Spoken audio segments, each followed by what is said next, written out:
கிருஷ்ணகிரி அருகே உள்ள கிராமத்தை சேர்ந்தவர் 14 வயது சிறுமி. 9ஆம் வகுப்பு படிக்கும் இவருக்கும் காவேரிப்பட்டினம் பகுதியை சேர்ந்த 25 வயது நபருடன் நேற்று முன்தினம் திருமணம் நடந்துள்ளது. குந்தாரப்பள்ளி அருகே முருகன் கோயிலில் நடந்த இந்த திருமணத்தில் பெற்றோர்கள் கலந்து கொண்டனர். 9ஆம் வகுப்பு மாணவிக்கு கடந்த சில நாட்களுக்கு முன்பு வீட்டில் விசேஷம் உள்ளதாகவும் இதற்காக அனைவருக்கும் ஆடைகள் வாங்க செல்வதாகவும் கூறி வந்துள்ளனர்.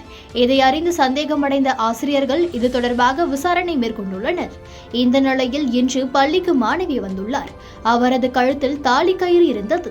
இதை பார்த்த ஆசிரியர்கள் உடனடியாக குழந்தைகள் நல அலுவலகம், சமூக நலத்துறை அலுவலர்களுக்கு தகவல் தெரிவித்தனர். அவர்கள் விசாரணை மேற்கொண்டதில் 9ஆம் வகுப்பு மாணவிக்கு திருமணம் நடந்தது தெரிய வந்தது. அவர்கள் கொடுத்த புகாரின் அடிப்படையில் கிருஷ்ணகிரி அனைத்து மகளிர் போலீசார் விசாரித்து சிறுமியின் பெற்றோர், திருமணம் செய்த தச்சு தொழிலாளி, அவரது பெற்றோர் என மொத்தமாக 5 பேர் மீது வழக்கு பதிவு செய்து விசாரணை மேற்கொண்டு வருகிறார்கள்.